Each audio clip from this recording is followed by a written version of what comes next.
Good Thursday afternoon. I know it's a week late. It's past the deadline, but happy and healthy New Year to everyone out there. My name is Casey Halpern, and I'm thrilled to be joined by my friend, my colleague, my co-host, Ryan Borman. Ryan, how the hell are you? How's the start to 2026?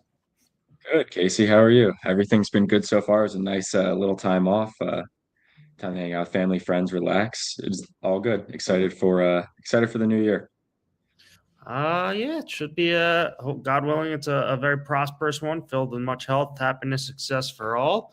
Hopefully, we can find some winners in the new year as well. I know. I know. We need them. Yeah, we do need them.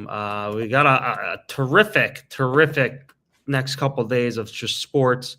College football playoff game tonight. Semis, Ole Miss and Miami. Tomorrow you got Indiana, Oregon, and then we got wild card weekend. So 6 games on tap. Some intriguing ones, some small spreads. So anticipate some hopeful close ones, and yeah, we'll break it all down and go from there. Sweet. Yeah, I'm excited. We have good 5 days of football, or what, 5 days of football in a row here. I hope we get some really great games. But I'm very excited. Nonstop. Couple days here for some ball, and I guess where do you want to start is the real question. We could start with the playoff games tonight, tomorrow. I don't really have any real lean on either of them, if I'm being honest. Not like I've had prior to the first round when I really liked Miami and I liked Alabama. Those are the 2 games I actually only bet during this playoffs. Oh, wait, I did take Texas Tech against Oregon like a schmuck. So started off 2026 with a nice loser there, a nice shutout. That was the last bet I've actually placed. I've taken a week off. I didn't love, obviously, the NFL Week 18 board. Just kind of stay away from that.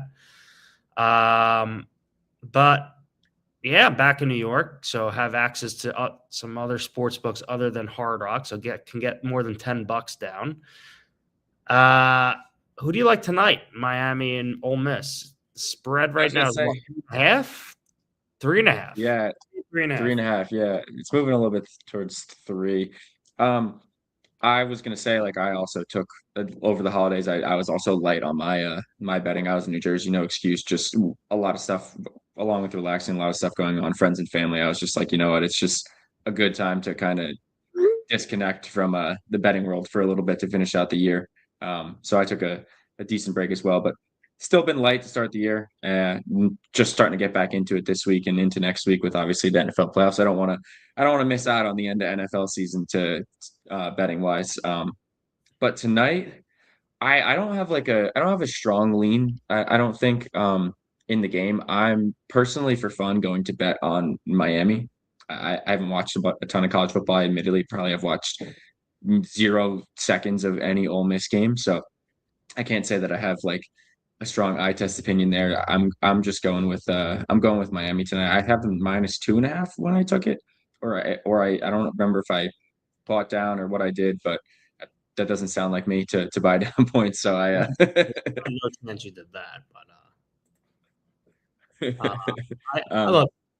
I I don't know if I'm betting this. I kind of just want to watch as a spectator. I don't mind Miami. Um, I will say I did came away. I've watched very little of Ole Miss this season, if I'm being honest. So I've definitely watched way more Miami. I would say the game against Georgia was probably my first time watching a full Ole Miss game. And I have to say, I came away very, very, very impressed by Trinidad Chambliss. Like he made some high level like throws that you would see on the NFL gridiron. So I came away very impressed with him. His background's pretty cool. If you haven't watched the profile, I believe College Game Day did on Trinidad, Winadad Chambliss on College Game Day about his time at Ferris State. Cool story. Um, I'm just looking for a good game here, but yeah, he definitely impressed me. Carson Beck, on the other hand, does not impress me whatsoever. But Mark Fletcher Jr. has for that Miami yeah. offense, and he's kind of the engine of it. But Miami, man, they are just absolutely staunch up front on both offense and defense, and I don't know. I think they could probably have their way with that Ole Miss offensive and defensive lines on both sides of the ball. But that's where the game's going. We'll see. Yeah, their defense is great. I actually didn't get to watch any of the Miami Ohio State game. I went out to dinner on New Year's Eve. Literally, at our dinner reservation was at 7:30, and I walked in the door as the final play happened. So I watched. We went to a nice restaurant too, not even like a sports pub or anything like that. So watched none of that game. The Miami defense just has been really impressive in the playoff from what I've heard, and then on top of that, like you said, their run game with. Uh, Fletcher, I've heard that I've gotten texts from friends saying that they want Fletcher in on the Jets or on other teams at some point if they could somehow get him at one point, but we'll see. I watched every second of that game. I situated myself perfectly at the restaurant I was having dinner at. I was able to get a measly $10 down on Miami to win.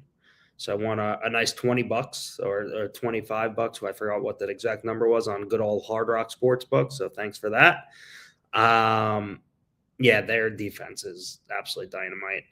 They're, as I said, that front on both sides of the ball, that's how Mario Cristobal has built that team. And look, they had their way with Ohio State on both sides. So I would be shocked if they weren't able to do the same with Ole Miss.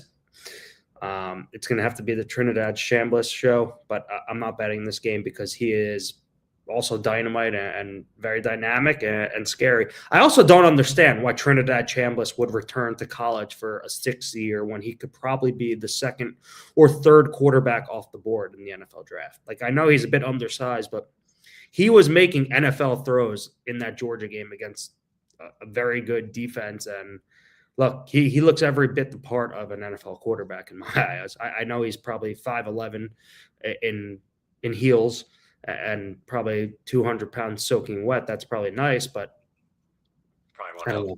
In a year in which there are a very limited number of seemingly NFL caliber quarterbacks, I don't understand why he would go back to Ole Miss when he could probably go in the top half of the first round, if I had to guess, and just be 1 year closer to getting that extension in the NFL should things pan out. I don't know, just me.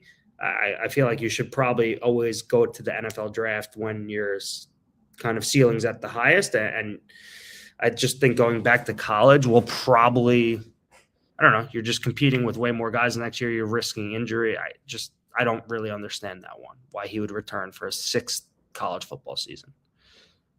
Yeah, I think this has been obviously a big discussion over the last couple of days and weeks of just like guys returning, if guys should go to the draft, who has announced, who hasn't announced, and what it all looks like. And I think we are obviously in the era of NIL. I don't think we've had any like of the bigger names specifically return to college for NIL purposes just yet.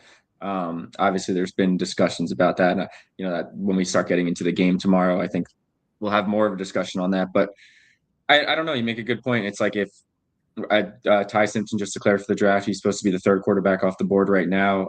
If Chambliss could potentially push him as the third guy off the board, why would you not go for it? But I don't know. I don't know. I don't know what goes on between these guys' agents, between what they talk about, and what they think their ceiling is each year. Like we obviously saw like this past year where some of the top quarterbacks from last year were supposed to be the highest rated in the draft, and now they're not even on the draft board. So a lot can change in a year.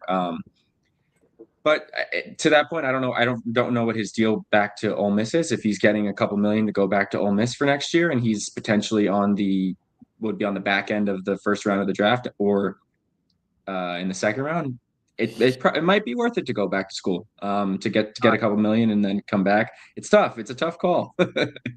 I'm always hard pressed against that. It's just like I used to be. Look, I understand you can make a couple $1,000,000 now in college and it's kind of the wild west. Who knows what the real number is, but he'd probably make a very similar number. Like, sure, he might sacrifice I don't know, $500,000 in his first few years. But again, then he's just 1 year closer to getting an NFL extension. You also take out the question mark of what happens next football season, right? Like, look at just Garrett Nussmeier, Drew Aller. They were supposed to be surefire first round NFL draft picks in 2026 a year ago, right? And now there's probably a good chance that they are either day 2 or day 3 draft picks, or maybe even undrafted in the case of probably Drew Aller due to his injury. But you're just leaving, I don't know, a lot of question marks on the table then if you do forego the NFL draft to return to college just for 1 year of getting paid, I don't know, $3-4 million when you're probably have a chance to make that in the NFL if you do go in the top half of the first round, which maybe Trinidad Chambliss could this draft. And if you look down the road to next year, the quarterback pool, obviously that will change a lot in a year, but it looks a lot stronger next year than it is this year. So you're going to have a lot more people you're competing with to be that top 3, top 4, top 5 quarterback taken next year. So I don't know. I would just go now if I were him. But that's enough talk about Trinidad Chambliss going back to school. So you're on Miami. What do you got tomorrow night? Oregon, Indiana, 3.5 again. A rematch of a game earlier this year in which Indiana won on the road in Oregon. They won by 10, if I recall correctly. Fernando Mendoza, the probable number 1 pick against Dante Moore, the presumable number 2 pick should he decide to enter the NFL draft. We could save that discussion for another day. It's a big scouting night for Jets fans tomorrow. Definitely will watching. Have the clipboard and visor on. We'll be in tune to every play of that game up until I have to go to a 30th birthday party. But who do you like tomorrow night?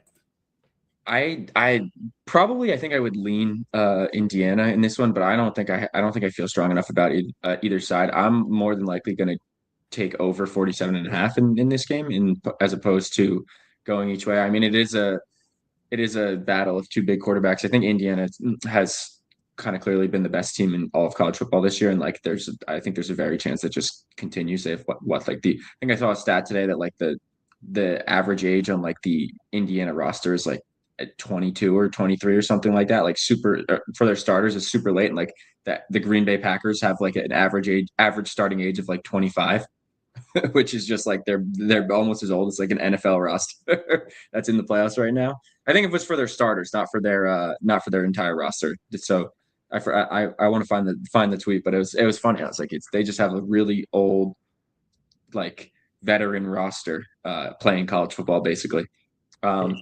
But yeah, I have him take over 47.5 in that one. I'm not going to pick either side. I'm going to be watching for the quarterbacks for the Jets. There's a lot of talk of if it's going to be Dante Moore number 1, Mendoza number 1. It has flip-flopped a little bit. Obviously, we can get into the discussion about. We just started to talk about the guys going back to school. We can save that for another day because that's a whole nother topic going on in the world in the world right now. But yeah, that's where I'm at. What about you? I'm on no side here. I'm just looking forward to what should be a really good game between probably the QB1 and QB2 potentially in this upcoming draft. And that has obviously big implications for our beloved New York Jets, who absolutely suck. But I'm just hoping for a good one here. But I have to say, what Curt Cignetti has done at Indiana is one of the most remarkable things I've ever seen in sports, honestly. He took a football program that was just barren for decades and has turned them into a powerhouse seemingly overnight. It's been 2 seasons. I mean, it is just nothing short of remarkable. Just tremendous job by him. And it's crazy what he's just done for the University of Indiana, a place that I have been to over 15 times in my life. Bloomington's an awesome college town. I used to visit it all the time. He is probably the greatest advertiser for the campus right now. He's like attracting. I saw their enrollment has like significantly increased in the last 12 months alone. The amount of applicants they're receiving. So not only is Curt Cignetti an incredible football coach, but seemingly just an incredible advertiser for the university. It is a great school, awesome campus, a lot of fun to be at. The Kelly School is a really good one. So Curt Cignetti, what a job he has done. I mean, absolutely remarkable, honestly, in every sense of the word. Like, Dude, it's crazy. They're like one of the worst football programs in all of the country for forever, and now they're just amazing. And then like I've never been to Indiana. I would love to go at some point. I got to take a trip. There's a lot of colleges on my list that I got to take a trip out to for some games. So hopefully I get out there at some point. I obviously went to school down south. You went to school in the Midwest, so makes that trip a little bit easier. but But I never I'd even love thought about going to an Indiana football game in all my times I went. And I used to go sometimes for Indiana, Wisconsin. We would never go to the game. Like now I yeah. would. Yeah, no, it makes sense. It makes sense. You probably are beating them up then at that point too, and they'll beat the shit out of you this time.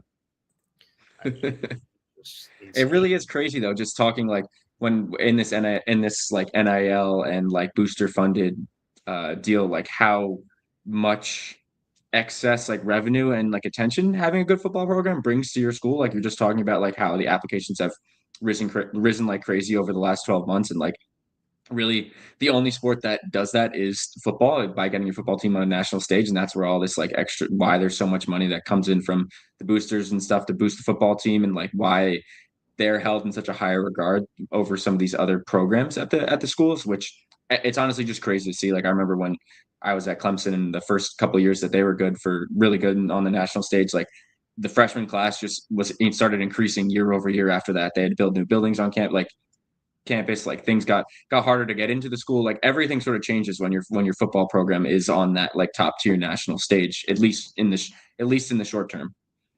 It's wild. Also, Kurt Signetti, he's 64 years old. And he's like legitimately worked his way up from the coaching ranks. He left Alabama as like a top assistant, where I think he was making like over $250,000 to go coach. I believe it was IUPUI or something like that. I forget if I'm wrong. And then James Madison, but like he really like truly rose the ranks and never got his true shot to become the head football coach of a Power 5 school until he was 63. Like he was making 15 years ago, I think I read this, he was making $125,000 as the head coach at Division II IUPUI. Now he's making $12.5 million. Or I guess next year he will be making that after that extension he just signed. Just absolutely insane. Deserves every penny of it. Just remarkable in every true sense of the word. Yeah, I saw too. Like he did an interview a couple weeks ago too, just about like how efficient they are when they're in the building. He's like not a believer in like guys being like, he's like I don't want coaches here overnight doing X, Y, and Z. He's like we're gonna come in our hours. He's like we're gonna be super efficient in how we work and what we do, and we're gonna work our asses off for the time we're here. He's like, but we're not that team or that staff that's going to be here 20 in the facility 24 hours a day. He's like, we're going to be efficient in what we do, and he's like, it's on us to uh get that done and be efficient while we're in the building. So just like sometimes I feel like that's like a different mindset compared to some other coaches where you want people in the building working all the time. Where he's kind of the opposite. He's like, we have one practice for 2 hours. He's like, we have a walkthrough here. We have this here. He's like, we're going to make the most of our time at all times. And he's like, that's how we're going to become a well-oiled machine, and that's kind of what he's built over there. And I did fact check the little thing. The Green Bay Packers have a 25.2 year of age average, and the Indiana football team has 22 point its average age is 22.5. So under 3 years difference between a pro football team and them just on their rosters, which is kind of crazy because I feel like they don't have a lot of freshmen. A lot of teams have a lot built off a lot of young guys. They're truly like a minor league team Yeah. for the NFL, basically. Like they just have a ton of experience in that sense. But Kurt Signetti, his work smart, not hard mentality is seemingly paying off, right? Using like prioritization, efficiency to kind of achieve better results without just wasted effort and just we're staying overnight for the sake of it. That doesn't happen. Shout out to Kurt. We'll see what happens tomorrow night, but let's move on to the wild card games of the NFL. We got 6 good games. Well, not good, but 6 games are seemingly all of the spreads are within close to a field goal or under 4 points, except for one. So we'll go game by game order. We'll kick off Saturday afternoon. This was obviously clearly the Saturday afternoon game. The Carolina Panthers have fallen forward into the NFL playoffs, winning the division. The Carolina Panthers are hosting the Los Angeles Rams, and the Panthers are plus 10.5, which is currently the biggest home underdog in NFL playoff history. They are the fifth team this century to make the playoffs despite having a losing record. And two of those teams actually won in the wild card round, including the Panthers back in 2014, and obviously Beastquake and the Seahawks won in 2010. Look, I would be shocked if the Rams lost again as 10-point favorites in Carolina. For them to lose that original game, what was it, like 6 weeks ago? A lot had to go Carolina's way. It was an ugly, ugly game in the rain, and there were a few red zone turnovers in Rams plus territory. I would be shocked if the Rams lost this game. I really don't see how the Panthers win, if I'm being honest. Like, I'm not betting this game personally, but sure, I guess if I was going to take a number, take a side, I probably would lean the Rams, but I got no vested interest in this here. I would just be very, very stunned if the Panthers lost. If the Panthers won this game, that's all. I don't know what else to say there. I'm in the same boat. Like the Rams, I think are just gonna.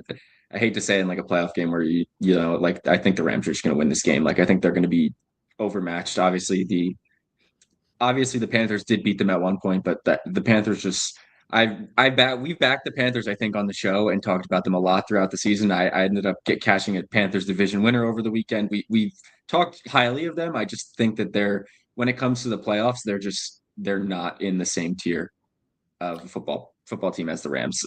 Like I just think Rams are gonna take care of business. If Bryce Young beats Sean McVay and the Rams twice in the span of 6 or 7 weeks, I will eat my words, but I just don't see it. We have talked a bunch about the Panthers on the show this season, and in my notes, I actually wrote this down. We've mentioned ad nauseum how the Panthers have thrived as an underdog. Carolina, the first team in the Super Bowl era to make the playoffs after not winning a single game as a favorite during the regular season. All 8 of their wins, they were underdogs. They were 8-0 against the spread during the season after a loss. They did lose, obviously, last week against the Bucs, hence why I said they failed forward into the playoffs. I mean, over the last 50 years in the playoffs, home dogs of more than 4 points are 8-0 against the spread. So we'll see. But they might cover. I just don't think they're going to win. You might talk me into just covering the 10.5. They have the 4th worst point differential of a team to make the playoffs in NFL history is 2. Like nothing is pointing that they're going to be in this game, which based on what we've got, it makes me want to take the Panthers plus 10.5. I was looking at the under 46.5 for this game originally, so that's what I was gonna give out on my opinion for this game. I wasn't gonna go either which way on what I would lean, but I don't know, man. McVay and Stafford can't lose this game to Bryce Young and Canales. I just don't see it. Yeah, they can't get him twice. They could have lucked into one, but they can't. I don't think they can get him twice, especially in the playoffs. Like McVay's too smart of a coach, and they have too good of a team. The Rams are going to be back at full strength or close to it. They're getting some key injuries back. Quentin Lake, Devontae Adams should be back. Look, I would be stunned if they lost. Carolina, just cool story. They're 8-9. They failed forward into the playoffs. Maybe they've got a nice foundation they're cooking up. They still need a quarterback. But at the end of the day, the Panthers averaged just 18 points this season. They've scored, I think, less than 17 points in 9 games. So despite the rest disadvantages that the Rams face and the fact that they have to go on the road and the fact that they lost to the Panthers earlier this season, again, I would be absolutely flabbergasted if the Rams lost a second time in Carolina in the last 6 weeks. So we'll see what happens. That would be something. Yeah, there's a reason they play them. So we'll see.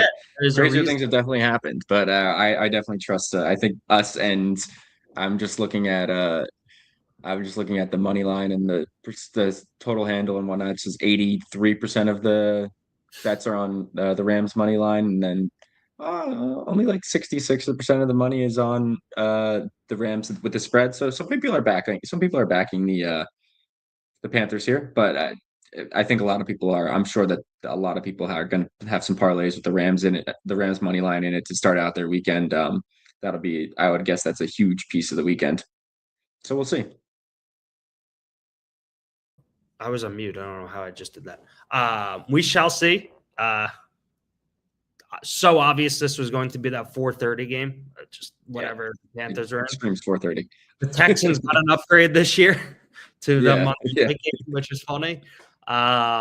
We'll get to that game. Here's a game I actually am probably going to bet, and this is purely just because of what we watched on the field. What was it, 2 weeks ago now, 3 weeks ago? But the second game, Saturday night game, Chicago Bears are hosting the Green Bay Packers. Ryan, do you know the last time the Chicago Bears have won a playoff game? They won, didn't they? No, they lost with Trubisky. I don't know the last time they won a playoff game. Was it back in the color days?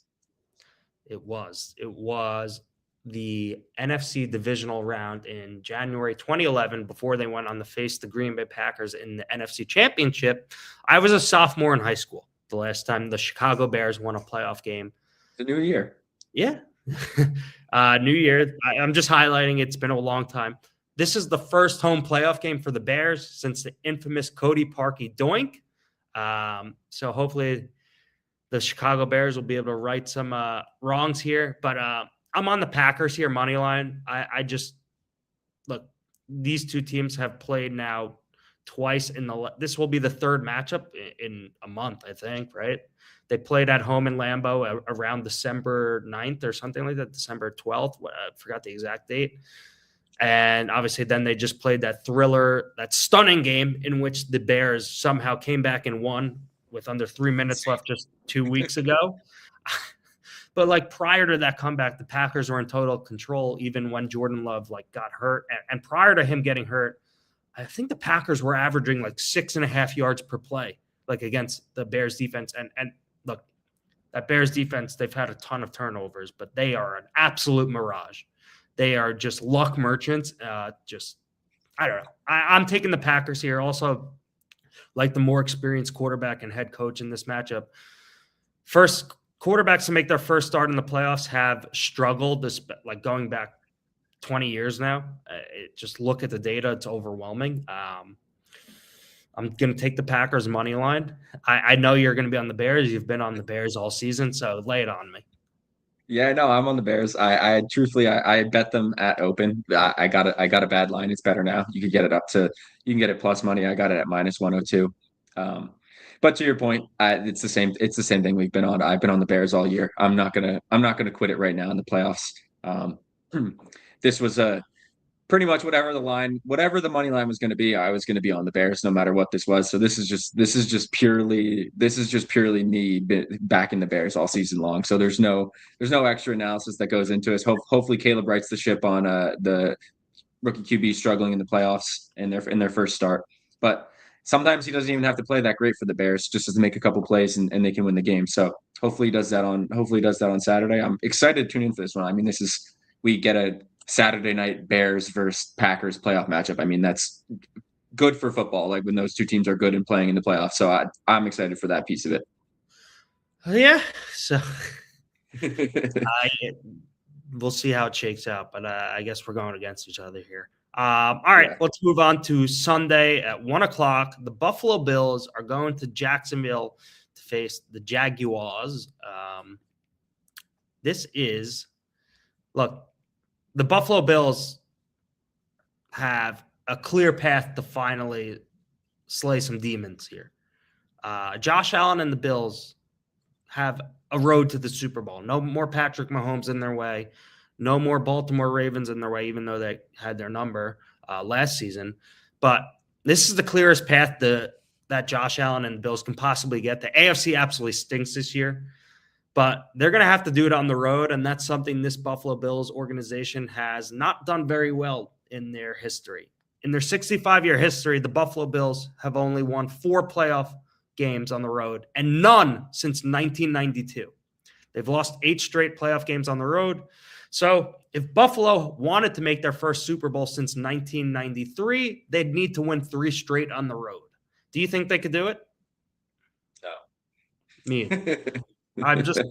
I'm not high on this Bills team. We've talked about it on the streams this year. Josh Allen is an alien. He's a cyborg, but that's really it for them. Hey, don't forget about James Cook. He was awesome this year.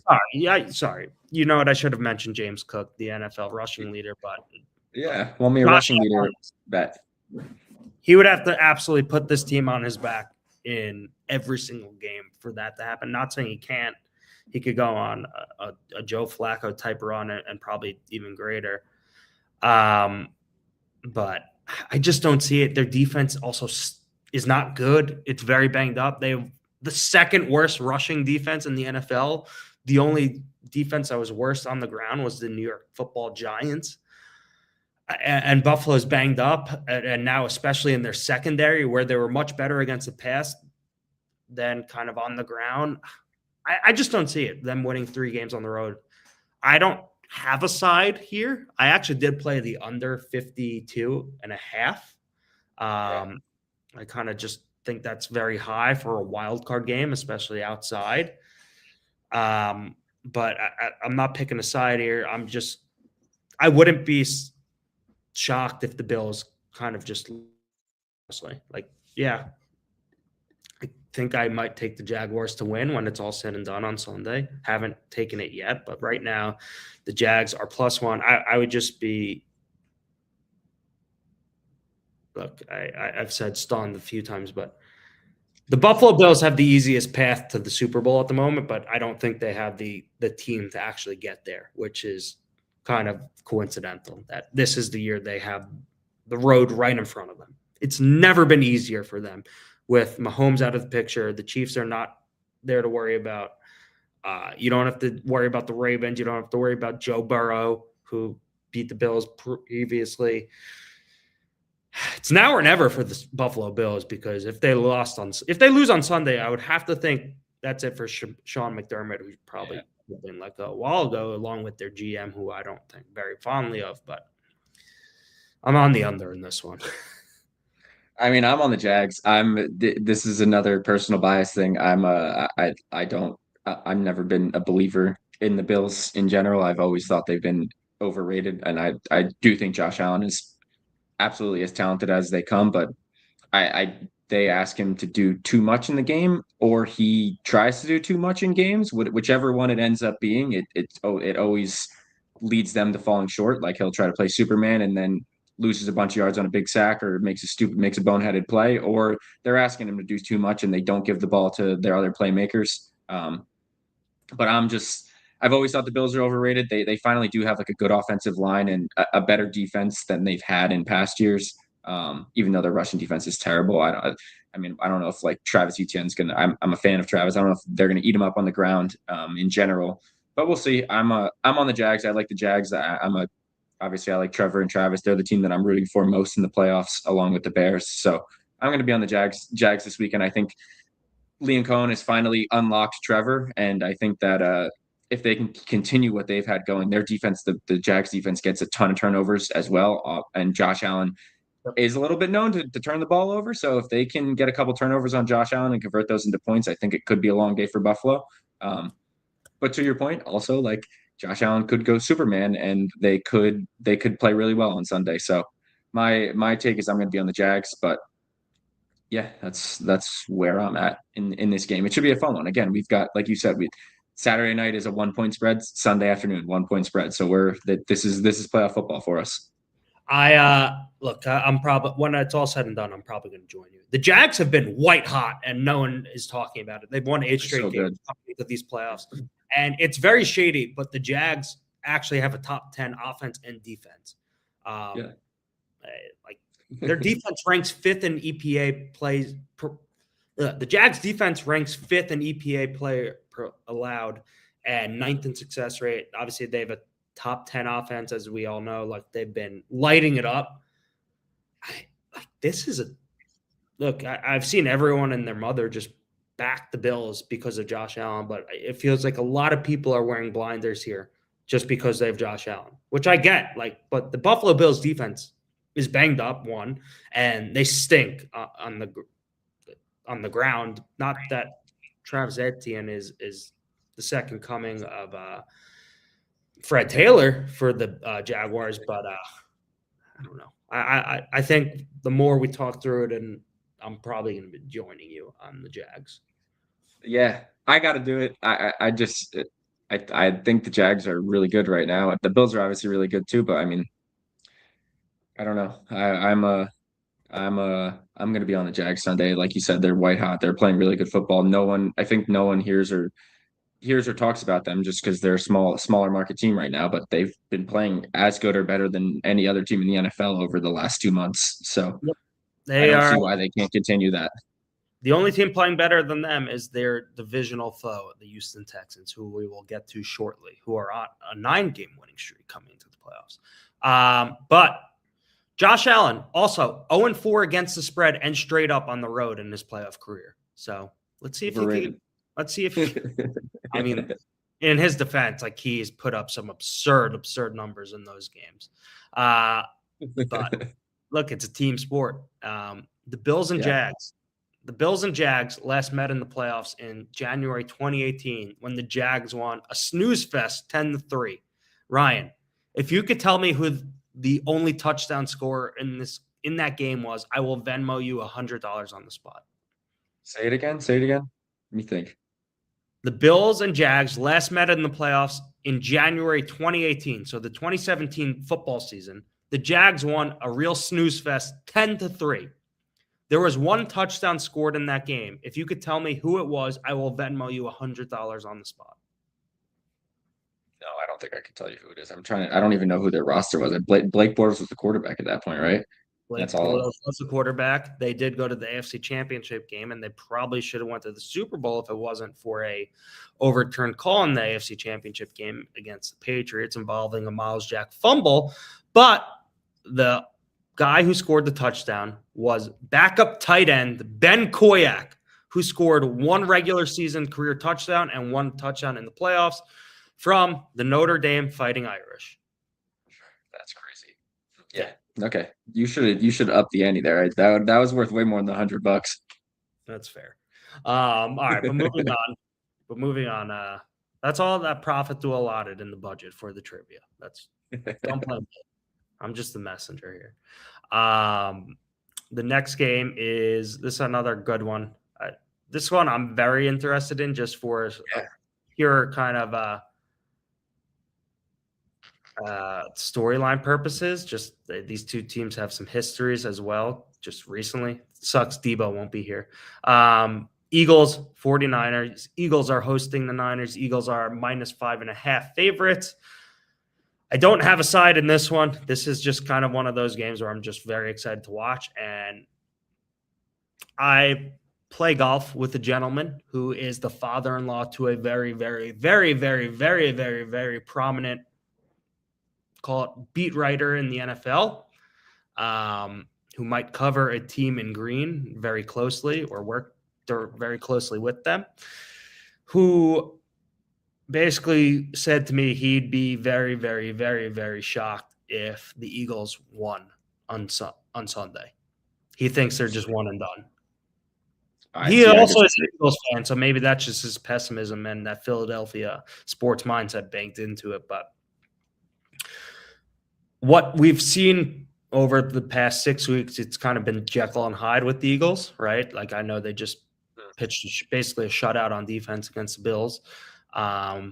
Their defense is exceptional, but something is clearly off on that offense and in that locker room, it seems like. I don't probably have the stones to take the 49ers on the money line here, but I'm going to think about it. I know the Niners are banged up very badly. Their defense stinks. They have no pass rush whatsoever. They're playing third, fourth stringers out there, but I don't think the Eagles are very good on offense. And Jalen Hurts, he's probably due for some regression in the interception department.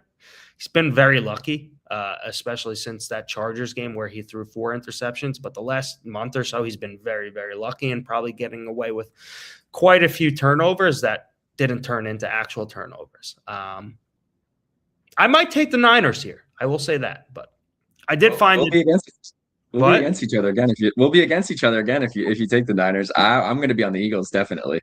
I don't think very highly of the Eagles this year. Look, I feel like it's like their defense is awesome. like Don't get me wrong, but I think Kyle Shanahan. The offense just has to get going a little bit. They never have to do too much. The defense keeps them in all their games. They're healthy. They've been one of the healthiest teams in all the NFL over the last 3 years going into the playoffs. So they're healthy again. I think Lane Johnson's back. He is back. I'm going to be on the Eagles, man. I think I'm just hit by my buddy who is he's an older gentleman, but he might just be a pessimistic Eagles fan. But his son-in-law does have some deep ties to the team, and he was telling me some funny stuff about it. And his father-in-law doesn't think highly of, I guess, this Eagles team, but we'll see what happens. We'll see. Again, the Niners defense is absolutely depleted. It would take a Bob Saleh and Kyle Shanahan masterclass to win this one.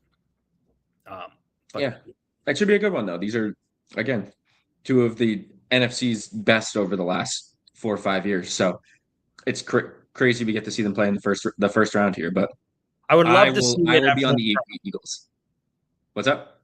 I would love to see this game with both teams at full strength, because if they probably were, I would say that's probably discounting this Rams and Seahawks, but I would say it's probably the two most talented teams in the NFC. But I think I truly believe that if they were both healthy at full strength. 49ers are always banged up, though. That's kind of their MO. This year alone. Are healthy, the 49ers are banged up. No, I'm saying, but the 49ers don't have their best players playing. Like Nick Bosa, obviously, who's been out for a while. Fred Warner, Trent Williams might not be available now. It looks like he might not. He hasn't practiced yet. No Ricky Pearsall probably. It stinks. Like, they are depleted again. They always are. But and of course, Christian McCaffrey's healthy of all people. Yeah, he remarkable. I don't know. I just feel like the Eagles, for some reason, they could be on upset alert. I don't know why. It's just like one of those gut feelings. Like, you've watched this team, like, yeah, they've squeaked out a few wins, but it's not like they've done anything to impress me, right? Like, it has been their defense. Vic Fangio and the defense is amazing, but like, they've also beaten no one, right? They had a tough stretch since Thanksgiving, right? They lost to the Cowboys, the Bears, the Chargers when they lost 3 in a row, and then they beat the Raiders and they beat the Commanders. They beat the Bills 13-12, but again, it was more so their defense. Like, it's not like the Eagles' offense did anything to like make me say wow. And then look, last week they sat everyone, lost to the Commies, but they've just done nothing to impress me over the last 2 months, and I kind of think that the 49ers will give them a good fight. I just think Kyle Shanahan will have that offense ready to go against Vic Fangio and that staunch Eagles defense. I'm excited. This is probably the game I'm most excited for, actually. Yeah, it's going to be it should be a fun one. Again, like we said, it's just a good weekend slate of games, honestly. Like, just really good. We'll see if I have the stones to actually put money on the 49ers to win. Well, let's see what happens with the Eagles. So. Let's see what happens with the Packers first and the Jags Bills on there, because we'll have some time to figure out that. But moving on, Sunday Night Football, we've got the Chargers and the Patriots. The Patriots are hosting the Chargers. Right now, the spread, it's at 3.5. It hasn't moved in either direction still, which I was a little surprised about. The New England Patriots are hosting a home playoff game. Stop me if you've ever heard that before.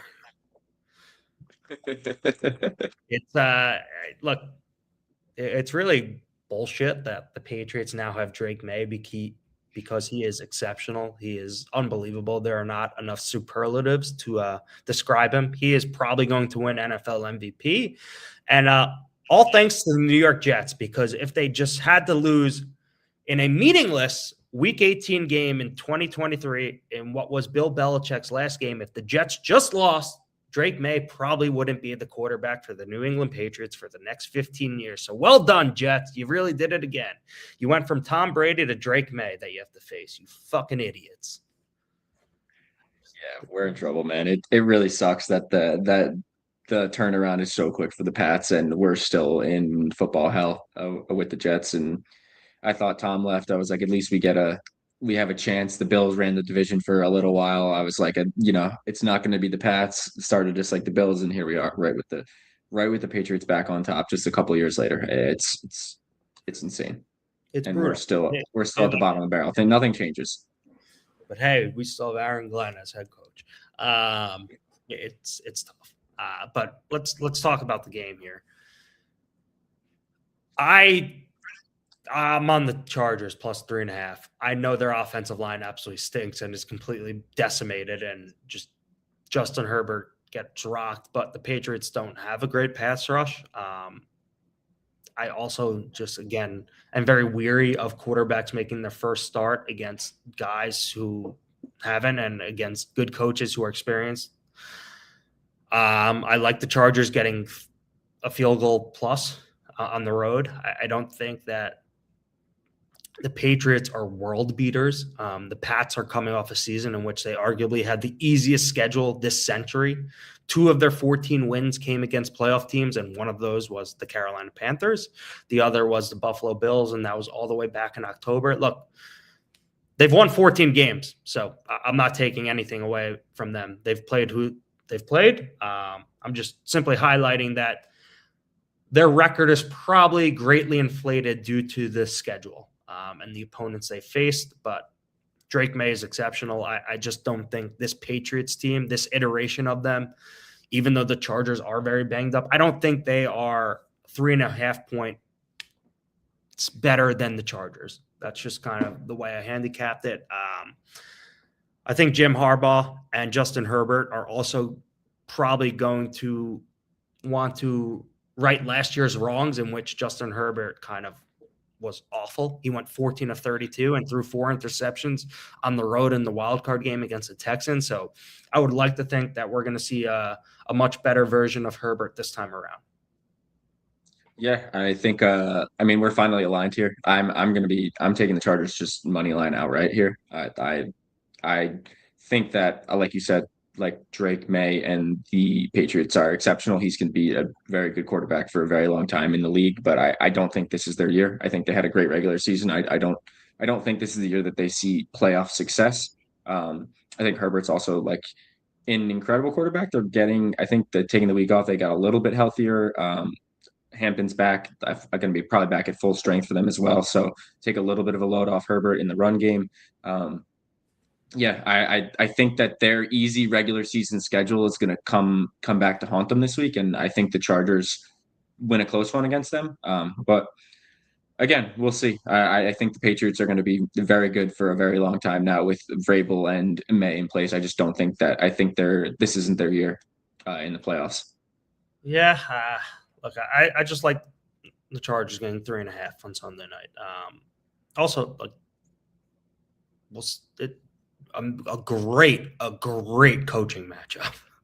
Oh yeah, absolute psychopaths who are also exceptional head coaches.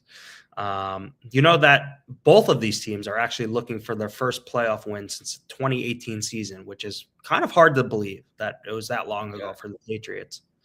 But they've only made the playoffs now. This is the second time since they got rid of Brady. Obviously, they got absolutely destroyed by the Bills in that wild card game when they had Mac Jones. That was the infamous dildo game when the dildos were thrown on the field. And I believe it was Jacoby Myers like pointing to it in the end zone. We get a video of that up. Let's see. Patriots, Bills, dildo game playoff. Let's see. Yeah, here it is. Was it Jacoby Myers? I thought it was. I think it was. No, I think it definitely was. Yeah, here it is. Hold on. How do I always forget where the share screen button is. Dildo game, the NFL playoffs. Yeah, there it is. Is that Jacoby Myers? I mean, is that a 4? No, I think it's 84. You see on his helmet there. Oh, Kendrick Bourne, maybe? I think Kendrick Bourne was 84. Kendrick Bourne. He was definitely 84. 84. Let's say, I think it was him. Where did I see? I'm pretty sure it was him. Yeah, 84 was Kendrick Bourne. All right. Well, yeah, that was Dildo Gate. Moving on to the last game. This is,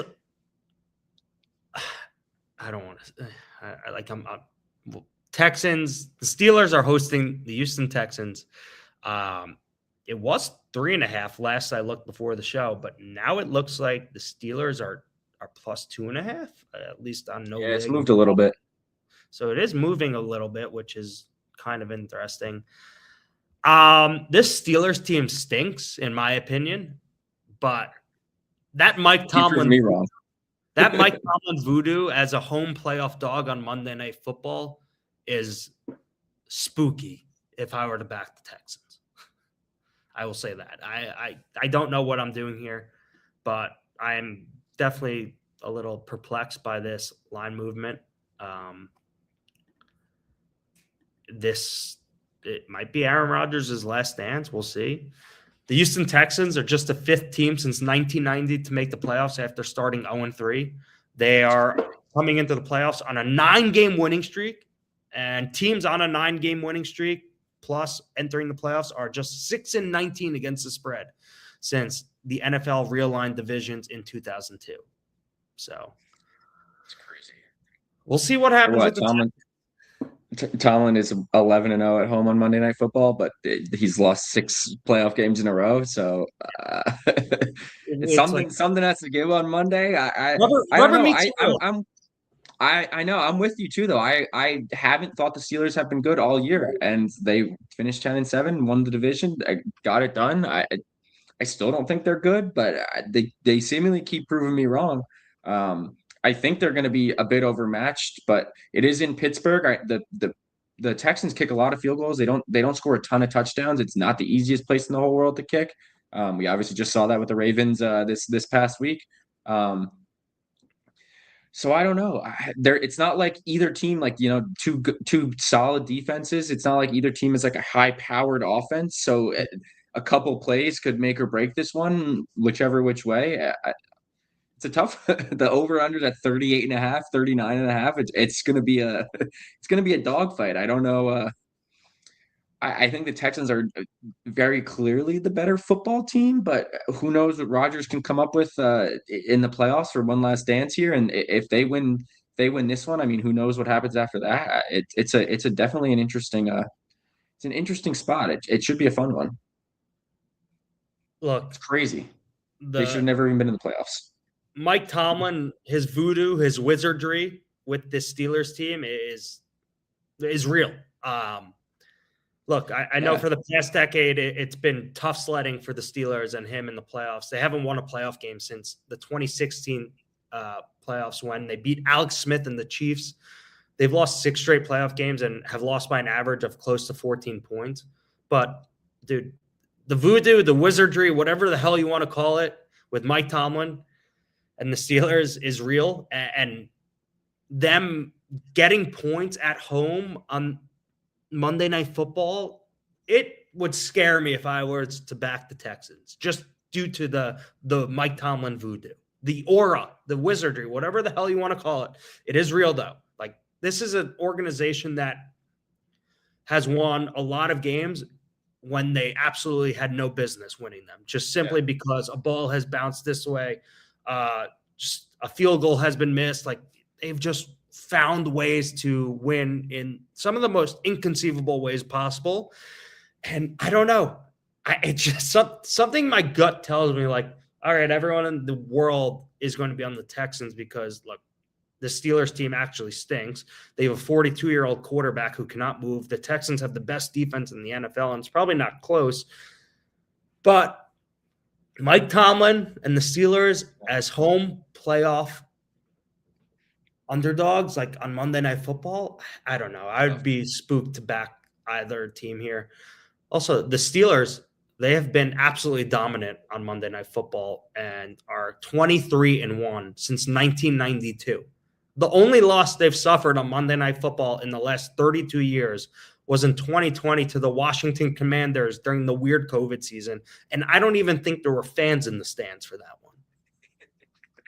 Like, again, this team has voodoo attached to them. Like, I don't know. I'll give you some numbers too, Casey, just from this is just going off Pickett. So their numbers right now on the money line, 69% of the money is on the Texans, and with the spread, 62.5% is on the Texans. So a little bit more split, honestly, than I had anticipated too, because I was thinking this was going to be one of those bigger games where 70-80% of the money in the handle is going to be going the Texans way, but it looks like it's a little bit more, it looks like it is a little bit more split. So some other people do believe in the Tomlin voodoo as well. It's I'll give real. out one other. I'm not just I saying know. that for the sake of it. Like, I know. I'll give out one other pick. Like my one buddy is a huge Steelers fan, and he's been on the Fire Tomlin train since like 2017, since I've known him, basically 2016, I think. Um, and he always says that the Steelers just do not come out to play in these big games in the first quarter. So always to take the other team on first with the first quarter money line. Did it with the Ravens the other week too. They never come out to play. I think they haven't scored over. I think they haven't scored a touchdown in the first quarter in like 70 no, quarters or something like that. So they're the Steelers outscored just like 61-0 at the end of the first yeah quarter. in first quarter. So I'm going to be on it's minus 125 on DraftKings right now. I'm going to be on the Texans money first quarter money line. Um, we'll see. We'll see how that goes. There's not going to be a lot of points, so that could easily just be a push. We could definitely have a 0-0 first quarter here. But just that's a fun one that I always play from him because he just always says like they'll win the second or the third quarter. He's like, but they're not going to be ready to play when the game kicks. And it's proven true very in the Tomlin era, like overwhelmingly so.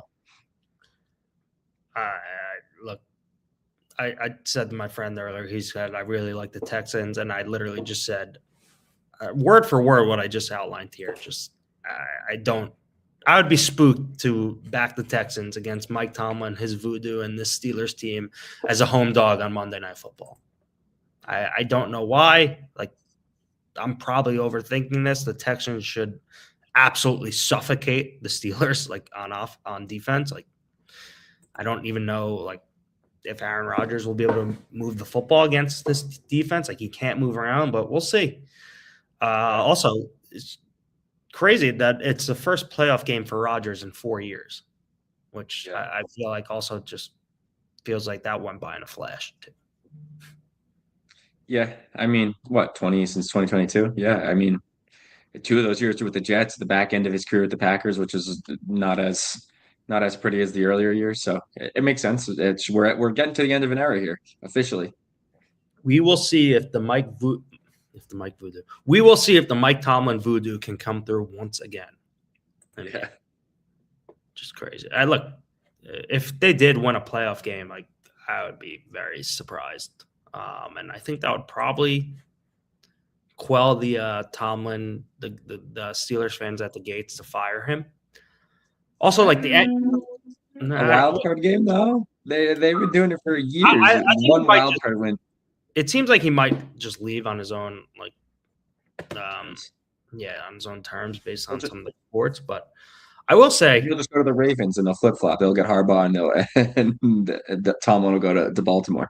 Yeah, I will also say that the NFL season has been incredibly weird, and the AFC absolutely stinks. We talked about this. Yeah, we've talked about this a bunch, and there's a piece of me that truly thinks that the Steelers win this game and somehow find their way in the AFC Championship game with an opportunity to go to the playoffs, just because that is how weird this season has been. Like, there's a lot of new possibilities that they go on some like run here.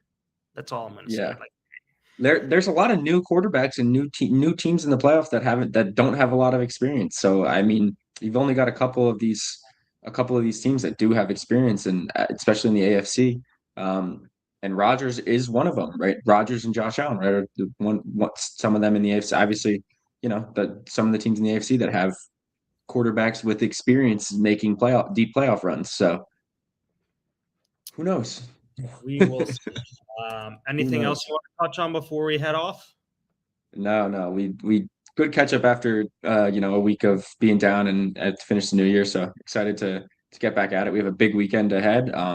And next week we'll be back with more for the divisional rounds after wild card weekend.